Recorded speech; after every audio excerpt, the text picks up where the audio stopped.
Hi, third graders. It's time for chapter 11 of The Mouse and the Motorcycle. This one is called The Search. I have to go into the hotel, Ralph informed his relatives. I've got to help the boy. They remember Keith was running a fever and there was no aspirin to be found, right? Oh no, not out into the hotel, cried Ralph's mother. Not while the housekeeper is looking for mice. If you're seen, we'll all be in danger. I'll be back before dawn, said Ralph staunchly. I must go. Don't try to stop me. See here, my boy. Aren't you being a little bit dramatic? Asked Uncle Lester. Whatever you'd have to go out into the hotel for. To pilfer a pill, said Ralph, an aspirin tablet. His answer was dramatic enough even for Uncle Lester. His entire family stared at him in disbelief. Not an aspirin. Not after his own father had been poisoned by one of those dread tablets. Now, well, aspirin is a medicine that's often used. People don't necessarily use that for like headaches or fevers as much anymore, but they do still use it, especially like for heart patients, because it kind of helps with the circulation. But for something like a mouse, if they would have like a whole tablet, it would poison them. It's too much medicine, because too much medicine can be bad. And that's why it's important that you follow the dosage that your doctor or that the label on the medicine says, right? Yeah, I know you know that. An aspirin? Ralph's mother gasped. No, Ralph, not that. Anything but that. It's the only way. Ralph stood tall and brave. The boy has a fever and he needs an aspirin. I'm going to find him one. Oh, Ralph! His mother hid her face in her paws. But Ralph, quivered Aunt Sissy, remember your father. You can't carry an aspirin in your cheek pouches. It would poison you. How could you get one here? I'll find a way. Ralph was outwardly steadfast in his determination, but inside he wondered how he would manage to get an aspirin to room 215 if he did find one. Roll it, perhaps.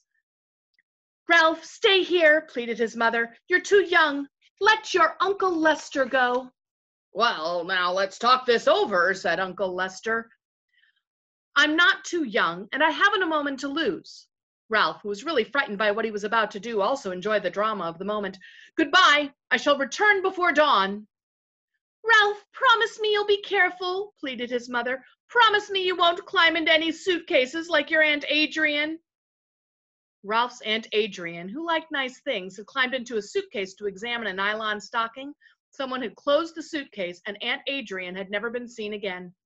It was hoped that she had been carried away to a life of luxury.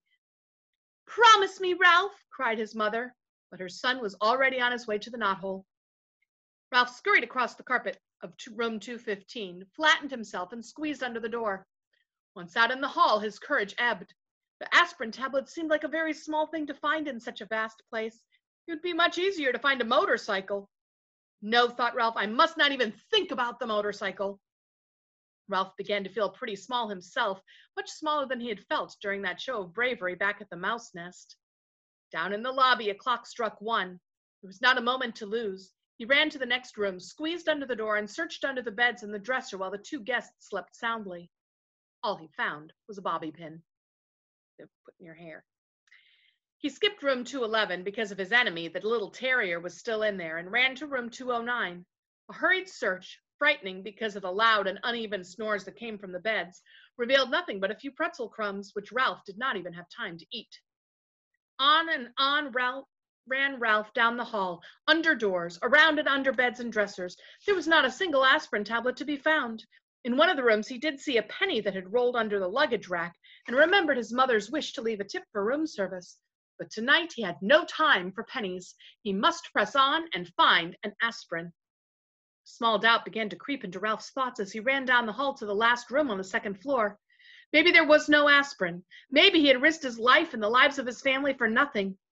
But Ralph pushed the thought aside. He would not let himself become discouraged. If there was no aspirin on the 2nd floor, there had to be one someplace on the ground floor. Tonight he was willing to brave the stairs to find it. He flattened himself and squeezed under the last door on the 2nd floor. There was nothing under either of the beds but the thing Keith called dust mice. There was no sound of the rattle of the windows in the wind. Ralph started across the carpet toward the dresser when suddenly a light from the bedside table blinded him. He stopped, rooted to the carpet by fear, even though it was not likely that anyone was going to cut his tail off with a carving knife. It's from an old fairy tale or an old nursery rhyme. Okay, three blind mice, see how they run, see how they run. They all ran after the farmer's wife. She cut off their tails with a carving knife. Have you ever seen such a sight in your life as three blind mice? Have you ever heard that? Okay, well, that's what it's referring to. He heard someone slip out of bed and utter a sound halfway between a squeal and a scream. Before Ralph knew what was happening, an ordinary drinking glass had been clamped down over him. And there he stood in a glass trap. I don't know if you can see that. Stuck in an upside-down drinking glass. Trapped.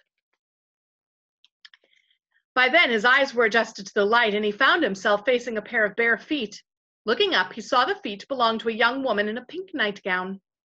"Mary Lou, wake up," she whispered to the young woman in the other bed. "Look what I've caught."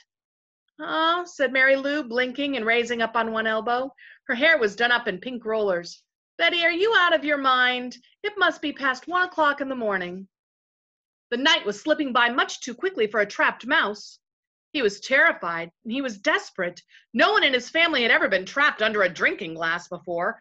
Worst of all, he was failing Keith and endangering his family. "Wake up, Mary Lou, and look," insisted Betty. "I was getting up to stop the rattle in the window and caught a mouse." The news roused Mary Lou from her bed, and the two young women knelt on the carpet to look at Ralph, who promptly turned his back. He did not care to be stared at in his misery.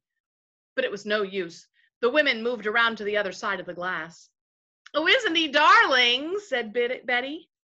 "Just look at his cunning little paws." Mary Lou leaned closer for a better look. "And his little ears, aren't they sweet?" Betty was delighted. It was disgusting. It was bad enough to be trapped and stared at, but to have this pair carrying on in such a gushy fashion was almost more than Ralph could stomach. Cunning little paws, indeed.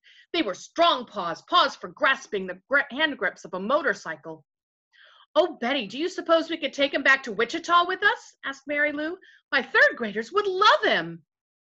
So she's a teacher, and she teaches third grade. "So would my kindergarten," agreed Betty. She's a kindergarten teacher. "We could keep him in a cage on the ledge, and the children could bring him food from home. It would be such a good experience for them to have a pet in the classroom."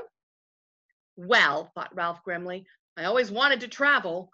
A cage in a kindergarten in Wichita, however, is not exactly the destination he had in mind.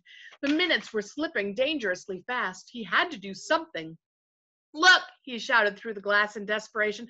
"Let me go. Please let me go. There's something terribly important I've got to do." "Oh, he squeaked," marveled Betty. "Oh, he's adorable," squealed Mary Lou. It was no use. Young woman could not speak his language. Ralph was in despair. He thought of Keith tossing feverishly in his bed, and of his family huddled in the mouse nest waiting for his safe return. "But I don't see how we could take him back to Wichita," said Betty sensibly. "We're driving to San Francisco and then to Disneyland before we start back. How could we carry him thousands of miles?" The two teachers looked thoughtfully at Ralph, who knew his fate depended on their decision. Was he to be carried to Disneyland and eventually to the ledge of a kindergarten room in Wichita? Or would they let him go? A third possibility crossed Ralph's mind. Perhaps they would leave him under the glass for the housekeeper to see. He hoped not. He did not think he could last that long. Already the inside of the glass was beginning to feel warm and airless.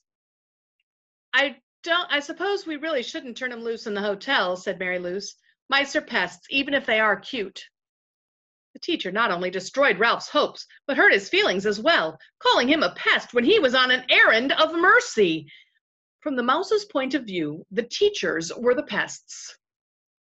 "I know," exclaimed Betty, suddenly causing Ralph to look over his shoulder for a clue as to what she knew. "I know how we can get rid of him without hurting him."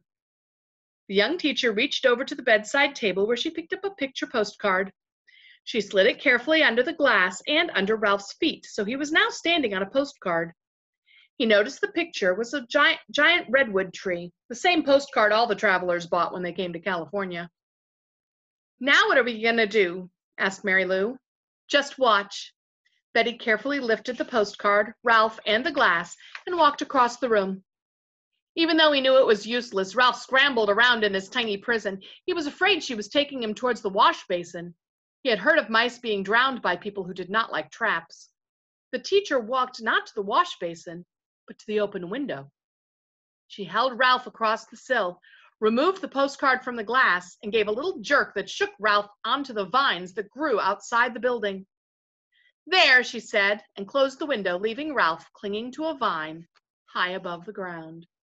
So he's not trapped anymore, but he is hanging on the second story vine, and that is terribly exciting. So the next chapter will be tomorrow.